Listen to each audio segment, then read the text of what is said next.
Mind ഏകദേശം ഒരേപോലെ എന്തായാലും ഒരു സംഭവം. അത് കൊച്ചുനാൾ തൊട്ടേ ഇതിപ്പോ ഇവന് പകരം ചേച്ചിയുടെ കൂടാണ് ഞാൻ കൊച്ചുനാൾ തൊട്ടേ വളർന്നെങ്കിലും ഞാൻ ചിന്തിക്കുന്ന എന്താന്ന് ഇവനും അറിയാം, ഇവൻ ചിന്തിക്കുന്ന എന്താന്ന് എനിക്കും അറിയാം. ചില സമയം ഒരുമിച്ചായിരിക്കും വായിക്കോട്ടെ വിടുന്നത്. അതെല്ലാരും അങ്ങനെ. അല്ലല്ല ഒരാള് വിടുന്ന. പിന്നെ ഇവന് പനി വന്ന എന്താണല്ലോ എനിക്ക് വരും. അത് എന്താന്ന് അറിയത്തില്ല. എനിക്ക് പനി വന്നാ ഇവനും വരും. അങ്ങനെ അടുത്ത് നിന്നില്ലേലും വരും. ദൂരെ ആണെങ്കിലും പനിയുന്ന. ഞാനൊന്ന് മൂത്രം ഒഴിക്കാൻ ഇറങ്ങി ഉടനെ ഇവനും പുറകിന് വരും. അതെന്താ അതിന്റെ ഒരു ഗുട്ടൻസ് എന്താ? അപ്പോഴായിരിക്കും ആലോചിക്കുന്നത് ശരിയാ മൂത്രം ഒഴിച്ചില്ലല്ലോ. അതുവരെ വെറുതെ വിട്ടേക്കുക. നിസ്സാരമായിട്ട് മൂത്രം ഒഴിക്കുന്നു. അല്ല ഞാൻ പറഞ്ഞത് ഇവൻ ജീവിതം അങ്ങനെ എന്തോ പറയാൻ വന്നേ. ഇതിൽ ആരാ ഒരു 8 മിനിറ്റ് മുമ്പ് മൂത്തത് ആരാ? മൂത്തതാണ്. ഓക്കെ. അതിന്റെ വിലയില്ല. മൂത്തന്റെ വില എന്താ കൊടുക്കാത്ത? ശരി ചേട്ടാന്ന് ചേട്ടാ അങ്ങനെ വിളിക്കുന്നത് ഇഷ്ടമില്ല. ഈ ചേച്ചിമാരുടെ കുട്ടികൾ നിങ്ങൾ എന്താ അച്ചാച്ചന്മാരെന്നാണോ? എടാ പോടാ. രസം അതായിരിക്കൂലേ രസം. നിങ്ങൾ കൂടുതലും വിളിക്കുന്നത്. അച്ചുവപ്പു. ദേശീയ കഴിഞ്ഞാൽ അങ്ങനെ വിളിക്കും. എന്തെങ്കിലും ആവശ്യം സാധിക്കാനുണ്ടെങ്കിൽ അമ്മാച്ചന്മാരെന്ന് വിളിക്കും. അമ്മാച്ചന്മാരെന്ന്. ഓക്കെ. എടാ ഈ വാടാന്ന് പറയാ അങ്ങനെ വിളിക്കും. അമ്മാച്ചന്മാര് മറ്റേ കോട്ടയം സൈഡിലല്ലേ? ഓക്കെ. ഈ ചേച്ചിമാരെന്ന് പറഞ്ഞാലും നിങ്ങളെക്കാളും കുറച്ചധികം ഏജ് ഡിഫറൻസ് ഉള്ളവരാണ്. ഇതാ ഒരുമിച്ചൊക്കെ പറഞ്ഞു. അതെ, നല്ല പ്രായമുണ്ട്. അതെ, അവരും കെട്ടി അവർക്കും കുട്ടികളുണ്ട്. അപ്പം ചേച്ചിമാരെ നിങ്ങൾ ഒരു അമ്മയ്ക്ക് തുല്യ ഒരു ചേച്ചി അമ്മ എന്നൊക്കെ പറയുന്ന പോലെ തന്നെ ആയിരിക്കുമല്ലോ നിങ്ങളെ കുഞ്ഞുനാള് തൊട്ട് നിങ്ങളുടെ മേജർ ഡിസിഷനിൽ പപ്പയുടെ മമ്മിയുടെ ഒപ്പം തന്നെ ചേച്ചിമാരും പളിയന്മാരൊക്കെ ഉണ്ട്. അപ്പം ചേച്ചിമാരായിട്ടുള്ള ആ ഒരു ഗിവ് ആൻഡ് ടേക്ക് അല്ലെങ്കിൽ ആ ഒരു ഇന്റിമസി ഒക്കെ എങ്ങനെയാ? ചേച്ചിമാരിയായിട്ടായിരുന്നു ഞങ്ങൾ കൊച്ചിലെ തൊട്ട് കൂടുതൽ ഇതും അവരുടെ കൂടെ ആയിരുന്നു പണ്ട് തൊട്ടേ ഞങ്ങള് കിടക്കുന്നത്. ഇവനായിരുന്നു കൂടുതൽ കൊഞ്ചേരി. രണ്ട് ചേച്ചിമാർക്ക് ഇവന് ഇച്ചിരിയേ ഉള്ളായിരുന്നു എന്നെക്കാളും. ചെവിയൊക്കെ ഇങ്ങനെ ഒട്ടി. നീ എങ്ങനെ അതെല്ലാം കണ്ട്? പറഞ്ഞു ഇവന്റെ ഒരു ക്വാളിറ്റി അല്ല, വൃത്തിയിട്ട ക്വാളിറ്റി ഇതാ. വേറെ ആരെങ്കിലും എന്തായാലും പറയും അത് ഇവൻ കണ്ടുപിടിച്ചാന്നുള്ള രീതിയിൽ ഇവൻ എല്ലായിടത്തും പറയും. ഇപ്പൊ കണ്ട പോലെ തന്നെ ഇവൻ കണ്ടിട്ടില്ല. പക്ഷെ അത് കഴിഞ്ഞ അത് വേറെ എല്ലാം പറഞ്ഞില്ല, കംപ്ലീറ്റ് ആകത്തില്ല. കണ്ട പോലെ പറയല അത്. പക്ഷെ അത് കേട്ടിരിക്കാനും പറ്റൂട്ടോ. ഞാനൊക്കെ കേട്ടിരുന്ന കണ്ടില്ലേ? അത് ബമ്പർ ചിരിന്ന് എന്തോ ഒരു ക്ലോക്കിന്റെ എന്തോ ഒരു ഇത് കിട്ടി, ഗിഫ്റ്റിന്റെ ഒരു ജുവലറിയുടെ എന്തോ ഒരു ഇതിന്റെ ആയിട്ടാ ഗിഫ്റ്റ് കിട്ടിയത്. അപ്പൊ ഏതോ ഒരാൾ പറഞ്ഞ ആ ക്ലോക്കില് ഗോൾഡിന്റെ ഇതാണ്, അത് ഈ പുറകെ എഴുതി വെച്ചിട്ടുണ്ട് 1500 രൂപന്ന്. ഇവന് ഇത് എല്ലായിടത്തും നടന്ന് പറയാ. അതെന്നാലും പുള്ളി പറഞ്ഞെന്നുള്ള രീതിയും പറയത്തില്ല. ഇവൻ എല്ലായിടത്തും നടന്ന് പറയാ ഇതുണ്ട് ഒരു ഉറപ്പില്ലാതെ ഇവൻ പറയുന്നത്.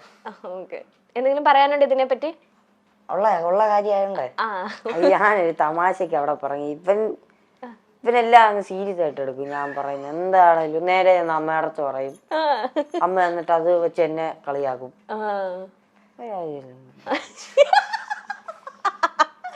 ഓക്കെ. നമ്മൾ പറഞ്ഞു തരുന്നത് ചേച്ചിമാരെ ഏറ്റവും കൂടുതൽ കൊഞ്ചിച്ചോണ്ടിരുന്ന കെവിനെ ആയിരുന്നു. 2 ചേച്ചിമാരും. അതെ. ചേച്ചിമാരുടെ സ്റ്റോറിയില് ഇവനെ പറ്റി പറഞ്ഞിട്ടില്ല. എന്നെ കൊഞ്ചിക്കൊക്കെ ചെയ്യും. ഇവൻ അടുത്ത് ചെല്ലാറില്ല. അങ്ങനല്ല, കൊച്ചില് പറയാറുണ്ട് ഓടാ കിട്ടിയതാന്ന്. ഓടെ കിട്ടിയേ നിങ്ങൾ ഐഡന്റിക്കൽ ട്വിൻസ് അല്ലേ? അയ്യോ, അപ്പൊ ഞാനും ഓടാണ്. നമുക്ക് ഇത് കഴിഞ്ഞിട്ടൊക്കെ ചോദിക്കാം നമുക്ക്. ഓക്കെ, കണ്ടിന്യൂ ചെയ്യട്ടെ. കൊച്ചിന് ഫ്ലോ കളയണ്ട. അതായത് ഇപ്പോഴും എന്തേലും വാങ്ങിക്കാനുണ്ടെ തന്നെ ഞങ്ങൾ ചേച്ചിമാരോടായിരിക്കും ചോദിക്കുന്നത് ഏത് വാങ്ങിക്കണം, ഏത് വേണം, ഇതിൽ ഏതാണ് വേണ്ടത്. ഇച്ചിരി കൂടെ അടുപ്പം ചേച്ചിമാരോടാ. ചേച്ചിമാര് ഭയങ്കര നിങ്ങൾക്ക് പറയുന്നതെല്ലാം ഇങ്ങനെ മേടിച്ചു തരുമോ ഇങ്ങനെ ഭയങ്കരമായിട്ട്? കാരണം 2 ചേച്ചിമാർക്ക് കിട്ടിയേക്കുന്ന 2 അനിയന്മാരാണല്ലോ. അപ്പൊ ഒരു ഫസ്റ്റ് ചൈൽഡ് പോലെ ആയിരിക്കുമല്ലോ അവർക്ക്. കല്യാണമൊക്കെ കഴിക്കുന്നതിന് മുന്നേ നിങ്ങളായിരിക്കുമല്ലോ അവരുടെ ഫസ്റ്റ് ചൈൽഡും കാര്യങ്ങളും. അപ്പൊ നിങ്ങൾ എന്ത് ചോദിച്ചാലും ആദ്യം ചേച്ചിമാര് സാധിച്ചു തരുമോ ആഗ്രഹങ്ങളൊക്കെ? കൂട്ടിന് നിൽക്കും ഞങ്ങളുടെ എല്ലാത്തിനും. ഞങ്ങൾ കൂടുതലും ആ സമയത്തൊക്കെ വെളിയിൽ പോണം, കറങ്ങാൻ പോണം എന്നൊക്കെ പറയാം. അപ്പൊ ഞങ്ങളെ കൂട്ടിക്കൊണ്ടവര് പോകും. കറങ്ങാനൊക്കെ ചേച്ചിമാരാണ് കൊണ്ടുപോകുന്നത്. ഇപ്പൊ ഒരു ചേച്ചി മൂത്ത ചേച്ചി മൂത്ത ചേച്ചി ഇവിടെ പ്രായമുള്ള ചേച്ചി പ്രായമുള്ള ചേച്ചി ഇവിടെ ഉണ്ട്. ഓക്കെ. ഇളയ നല്ല പ്രായമുള്ള ചേച്ചി വേറെ സ്ഥലത്ത് യുകെയിലാ. നല്ല പ്രായമുള്ള യുകെയിലുള്ള ചേച്ചി എന്ന് വരും ഇനി നാട്ടില്? ഈയിടയ്ക്ക് ഒന്ന് വന്നായിരുന്നു. അത് കഴിഞ്ഞ് പോയി. ഹസ്ബൻഡും കൊച്ചും ഒക്കെ ആയിട്ട് വന്നായിരുന്നു. അവര് ഫാമിലി ആയിട്ട് UK സെറ്റിൽഡ് ആണ്. ഓക്കെ. അളിയന്മാരെങ്ങനെയുണ്ട്? അളിയന്മാരെങ്ങനെയുണ്ട്? ഞങ്ങളെക്കാളിലും അതായത് ഇപ്പൊ പിന്നെ അവര് തന്നെ എങ്ങനെയാ ഞങ്ങളെ അളിയന്മാരെന്ന് പറയുന്നത്.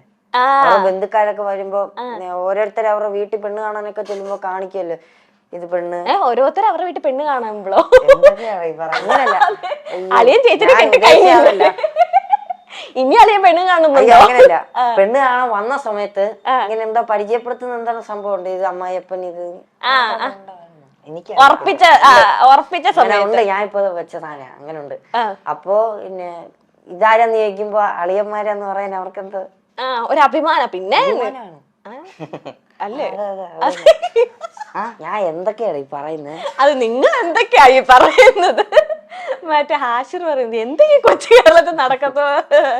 ഓക്കെ. അല്ല അളിയന്മാര് എങ്ങനെ എടാ പോടവരെ നിങ്ങൾ തോളത്തൊക്കെ ഇട്ട് എന്നെ ഉണ്ട് അങ്ങനെയൊക്കെയാണോ? അങ്ങനെയൊന്നുമില്ല.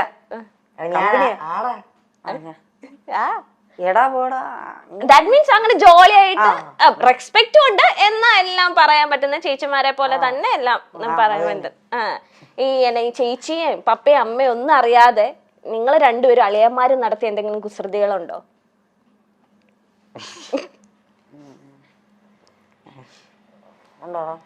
അങ്ങനെ ചോദിച്ചാ അങ്ങനെ ഇല്ല. അങ്ങനെ കാര്യം ഇത്ര നേരം ഇരുന്നപ്പോ ഓർത്ത് എന്തെങ്കിലും ഞാനും പ്രതീക്ഷിച്ച എന്തെങ്കിലും ചേച്ചിമാരെ അങ്ങനെ നിങ്ങൾ അളിയൻ ഗ്യാങ്സ് അങ്ങനെ ഒന്നും ഒപ്പിച്ചിട്ടൊന്നുമില്ല. ഈ സീക്രട്ടുകളൊക്കെ ഈ മനസ്സിൽ ഇരിക്കാത്തത് ആർക്കാ നിങ്ങളെ രണ്ടുപേരുടെ ഇടയില്? വെളി പറയുന്നത് ആരാ? അത് ഇവൻ എന്തേലും ഒരു സംഭവം നടന്നു കഴിഞ്ഞ് ഇവന്റെ ഇടയില് എനിക്കറിയത്തില്ല, ഇവൻ എന്തെങ്കിലും സംഭവിച്ചു കഴിഞ്ഞാൽ ആരോടെങ്കിലും പറയണം.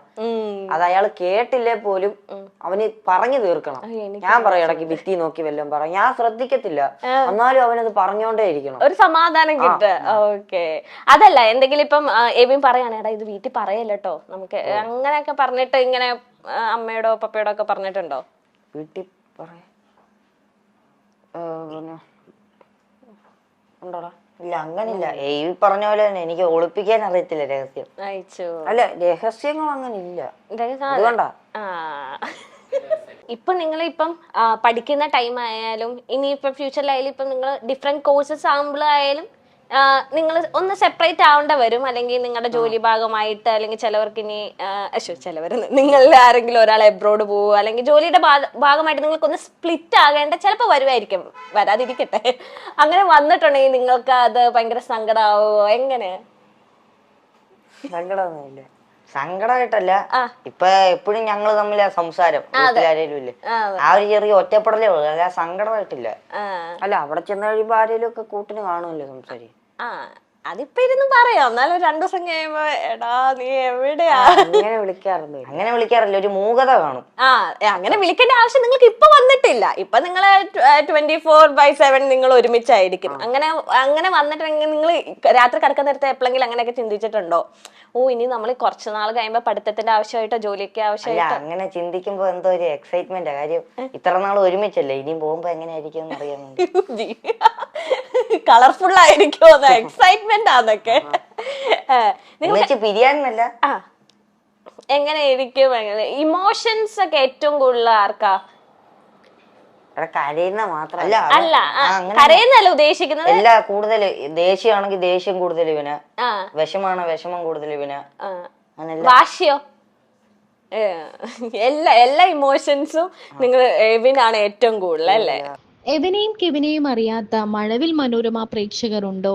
എന്നൊന്ന് ചോദിക്കേണ്ടി വരും. കാരണം ബമ്പർ ചിരിയിൽ ഏറ്റവും അധികം ചിരിപ്പിച്ച, കുടുംബത്തെ പോലും റോള് ചിരിപ്പിച്ച രണ്ട് കുട്ടി താരങ്ങളാണ് എബിനും കെവിനും. ഇരട്ടകളാണ് എബിനും കെവിനും. ഇരുവരും തങ്ങൾ ചെയ്യുന്ന കാര്യത്തിലെല്ലാം ഇഷ്ടത്തോടെ ചെയ്യുന്ന രണ്ട് കുട്ടികളാണ്. രാത്രിയും പകലുമില്ലാതെ ഇണ പിരിയാത്ത സഹോദരങ്ങളാണെങ്കിൽ പോലും ഇരുവരുടെയും സ്വഭാവത്തിൽ രണ്ടും രണ്ട് തലമാണെന്ന് നമുക്ക് വേണമെങ്കിൽ പറയാം. ഒരാൾ കുറച്ച് സ്ട്രിക്റ്റ് ആണെങ്കിൽ ഒരാൾ കുറച്ച് നിഷ്കളങ്കനാണ്. ഇച്ചിരി വാശിക്കാരനാണ് ഒരാളെങ്കിൽ മറ്റേ ആൾ ഇത്തിരി പാവമാണ്. ഇപ്പോൾ ഈ ഇന്റർവ്യൂവിലും രസകരമായ മറുപടികൾ കൊണ്ട് അവതാരകയെ പോലും ചിരിപ്പിക്കുകയാണ്. ഈ ബമ്പർ ചിരിയിൽ എത്തുമ്പോൾ സ്വന്തം വീട്ടുകാരാണെന്ന് നോക്കാതെയാണ് ഇവർ ഓരോ കൗണ്ടറുകൾ അടിക്കുന്നത്. എന്നാൽ ഇവർ പിരിഞ്ഞാൽ എങ്ങനെ ഉണ്ടാകും, പിരിയുമ്പോൾ സങ്കടമായിരിക്കുമോ എന്നൊക്കെയാണ് അവതാരക ചോദിക്കുന്നത്. തങ്ങൾ ഇപ്പോൾ ഒന്നിച്ചുള്ളപ്പോൾ കുറേ കാര്യങ്ങൾ അങ്ങോട്ടും ഇങ്ങോട്ടും അറിയാം. അങ്ങോട്ടും ഇങ്ങോട്ടും എപ്പോഴും രാത്രിയും പകലും ഉണ്ട്. അങ്ങനെ പിരിഞ്ഞു നിൽക്കേണ്ട സിറ്റുവേഷൻസ് ഒന്നും വന്നിട്ടില്ല. ഇവർക്ക് രണ്ട് ചേച്ചിമാർ കൂടിയുണ്ട്. രണ്ട് ചേച്ചിമാരുടെ പൊന്നാങ്ങളമാരാണ് ഈ എബിനും കെവിനും. എല്ലാ ആഗ്രഹങ്ങളും എല്ലാ ഇഷ്ടങ്ങൾക്കും കൂട്ടുനിൽക്കുന്നത് ചേച്ചിമാരാണെന്നാണ് ഈ കുട്ടിത്താരങ്ങൾ പറയുന്നത്. അങ്ങനെ പിരിയേണ്ട സന്ദർഭങ്ങളൊന്നും തങ്ങൾക്ക് വന്നിട്ടില്ല. എന്നാൽ അങ്ങനെ ഒരു സംഭവം ഉണ്ടായാൽ അതൊരു എക്സൈറ്റ്മെന്റ് ആണ് തങ്ങൾക്കെന്നാണ് ഇവർ പറയുന്നത്. എല്ലാത്തിനെയും പോസിറ്റീവായിട്ട് എടുക്കുന്ന ഒരു ആറ്റിറ്റ്യൂഡും ഈ കുട്ടികളിൽ നിന്ന് നമുക്ക് മനസ്സിലാക്കാൻ സാധിക്കും. അങ്ങനെ പിരിയേണ്ടി വന്നാൽ അപ്പോൾ നമുക്ക് വേറെ കൂട്ടുകാർ വരും, കൂട്ടുകെട്ടുകൾ വരും, പിന്നെ നമ്മുടെ ലൈഫ് വേറെ ആകും. അങ്ങനെ ഒരു സങ്കടമില്ലാതെയാണ് ഇവർ സംസാരിക്കുന്നതും. അത് കേൾക്കുമ്പോൾ കേൾക്കുന്നവർക്ക് കൂടി ആ ഒരു പിരിയുന്ന ദുഃഖം ഇവർക്ക് ഉണ്ടാവില്ല, അല്ലെങ്കിൽ കാണുന്നവർക്ക് പോലും ആ ദുഃഖം ഇല്ലാതാക്കുന്ന രീതിയിലാണ്, വളരെ പക്വതയോടുകൂടിയാണ് ഈ കുട്ടികളുടെ പെരുമാറ്റം.